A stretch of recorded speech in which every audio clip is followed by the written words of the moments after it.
तर हा शेड आहे दहिवडीमध्ये मामूशेठ विरकर यांचा आणि विरकर सरांचं 500 प्राणी आहेत आत्ता आणि कुठलंच म्हणजे ब्रीड म्हणून किंवा काय असा काही प्रकार नाही तर कटिंग मार्केटचा जो काय आहे त्याप्रमाणे 500 जनावरांचं त्यांनी केलेलं आहे.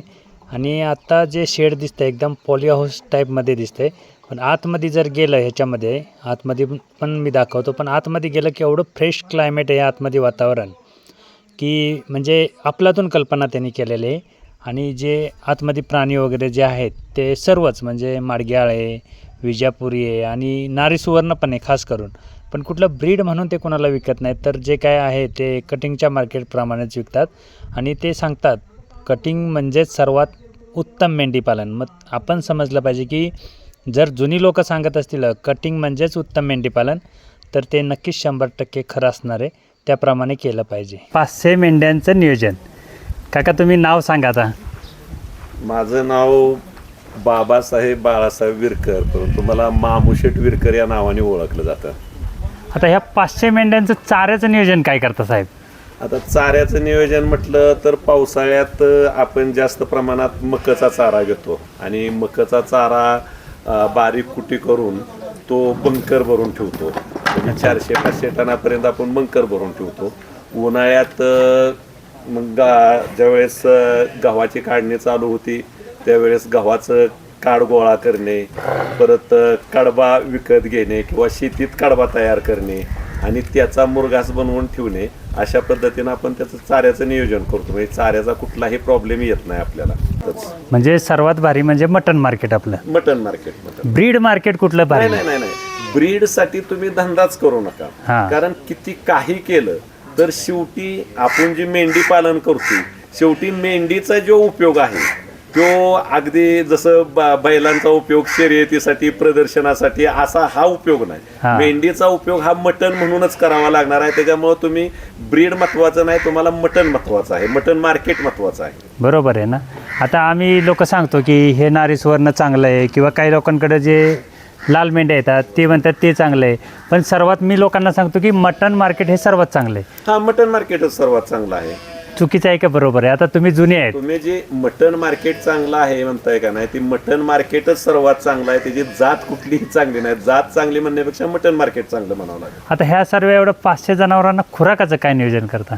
नाही, खुराकाचं आम्ही आता जे तसं मार्केटमध्ये जे काय स्वस्त मिळतं बाबा, गहू, मका किंवा एखादा डाळीतला प्रकार वगैरे, जे काय मार्केटमध्ये जायचं, फलटण मार्केटला जायचं, जे काय स्वस्त मिळेल, जे कडधान्य असेल किंवा जे धान्य असतील आणि ते धान्य आणायचं, ती भरडायचं आणि ती भरडून तोच खुराक म्हणून आपण आता वापरतो. स्पेसिफिक आपण आता दुसरा खुराक कुठलाही वापरत नाही, कुठल्याही कंपनीचं पशुखाद्य वगैरे घेऊन वापरत नाही सध्या तरी. आता काही मेंढपाळ बांधवांचं असं म्हणणं की मेंढी बंदिस्त होत नाही. नाही, मेंढी 100% बंदिस्त होती. तुम्ही ह्या बाजूला जर बघितलं तर आता मेंढ्या चरायला गेलेल्या आहेत. म्हणजे मेंढ्या चरायला गेलेल्या आहेत म्हणजे रानात खायला आहे म्हणून आपण चरायला नेलेले आहेत. पण ह्या बाजूला जर बघितलं तर ह्या सर्व मादी जातीच्या आहेत. ह्या सर्व म्हणजे जन्मल्यापासून ह्यांना आतापर्यंत बाहेरच सोडलेलं नाही कधीही. म्हणजे ह्या बंदिस्तच आहेत. पलीकडे तर बघितलं तर ते सर्व नर आहेत.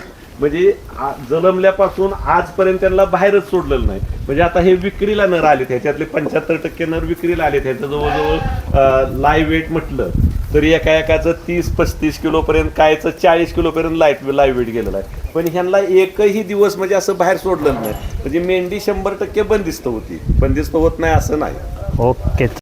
ज्यांना वाटतं की ब्रीड म्हणजे सर्वात चांगली मेंढी, माझ्याकडे ना ज्या मेंढ्या आहेत त्या ब्रीडच्या येतात किंवा पाहिजेत, कुठल्याही ब्रीडवाल्यानं दाखवावं की अशा 500 मेंढ्यांचा फार्म आहे आणि ती सिलेक्टेड ब्रीड आहे.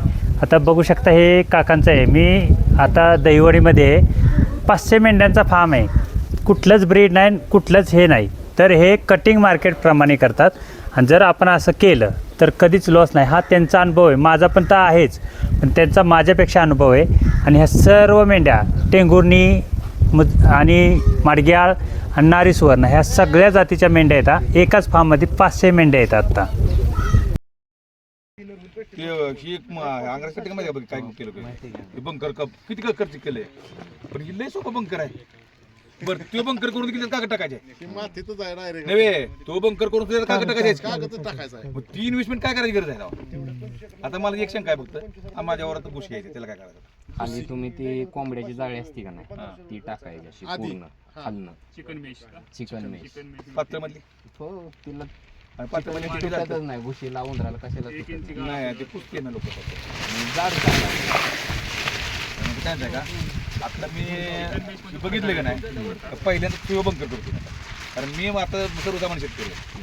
मला ते खर्चासाठी मी काय कॅन्सल केलं आतापर्यंत पण हे बंकर बघितलं मागणी कौतुकच बंकर आहे.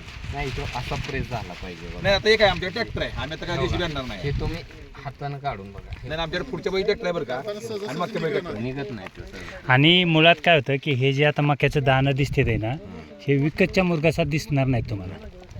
काही करा मग तुम्ही, विकतची मग असतात बरं का पण पण प्रमाण कमी असतं. प्रमाण कमी ना. आणि ही मका काय म्हणते का साहेब ह्या स्टेजला आल्याशिवाय मुरगाच होत हां म्हणजे विकत असू दे फक्त त्याचं कसं होतं, विकतच्याला 60 म्हणजे 1 टन मध्ये ना त्याला 700 किलो सुद्धा मिळत नाही. ह्यात एक गोष्ट आहे की अशा नाही चकत्या राहिल्या पाहिजे की आपल्यात राहिल्यात म्हणजे आपण एका मशीनला काम उरकत नव्हतं म्हणून 2 मशीन लावले. अच्छा, म्हणजे भरून बारीक- पण लवकर झालं पाहिजे ना. म्हणजे तुमचा एकदा भरायला सुरुवात झाली की 2 दिवसाच्या आत ते भरून झालं पाहिजे. एक मशीन होती ती एकदम बारीक करत होती मग त्याचं कुठं कुठं असं तुम्हाला दाणं दिसतात त्यानं पडलेलं. हे असं आहे. ही चकली नको म्हणताय ही चकली नाही पाहिजे हे पूर्ण क्रश. पूर्ण असं दाणं झालं ही पाहिजे. चकलीच नाही पाहिजे. पहिला मोठा होता आता एक ऑप्शन आले बघा आता म्हणजे आमच्या बाकी शेतकरी 1 टनापेक्षा आता ते हे आले बघा हम्म. 60 किलोची बॅग आले ते 20 म्हणजे बारकं सोडलं राहील ना म्हणजे 25 राहील ना त्याला ती बी भारी पडणार आहे बाबी ते कोटी मिळते ना बारीक कोटी मिळते ना म्हणजे ना वाढलं तरी एकच होते 25 असे आता ह्यांचं कसं आहे आज एक ट्रॅक्टर तर रोज लागत असेल यांना. आपण तो एक टाइम संध्याकाळी शक्यतो हा काढायचा. तुम्हाला जर संध्याकाळी घालायला झालं तर आता ते 2-4 तास अगोदर काढायचा तिथे नेऊन पसरायचा. म्हणजे ह्याच्यात जे गॅसेस तयार झालेले असतात उर्मिया वगैरे तर ते उडून गेले पाहिजे पूर्ण पिकात आपण सुकवलाय बघा तो. तर ते गेले गेले लगेच खायला नाही घालायचं. म्हणजे काढला बॅगेत की टाकायचं नाही. नाही थोडा एक 2-4 तास तरी तो असा पसरून काढला. आणि हा शेततळं त्यांनी केलेलं आहे जवळपास अर्धा एकरचं शेततळं असेल. आता मी तुम्हाला पूर्ण दाखवतो. आणि ह्याच्यामध्ये चिलापी आणि कटला जातीचे मासे आहेत. तर आता थोडंसं दिसतंय मासे. आणि हे पूर्ण शेततळे म्हणजे ते दुष्काळी भागामध्ये असल्यामुळे दहिवडी दुष्काळी भाग येतो. साताऱ्याचंच एक टोक आहे, एका टोकाला अति प्रमाणात पाऊस आणि दुसऱ्या टोकाला अजिबात पाऊस नाही. तर अशा प्रकारचं हे शेततळ्याचं त्यांनी नियोजन केलं आहे. आणि ह्या सर्व शेततळ्यातून म्हणजे जे काय त्यांनी 17 ते 20 एकर जी काय मका केली त्या पूर्ण मकेला त्यांनी ठिबकद्वारे म्हणजे ठिबकनेच पाणी पुरवठा केलेला आहे आणि त्याच्याप्रमाणे हे सर्व नियोजन करत आहेत ते.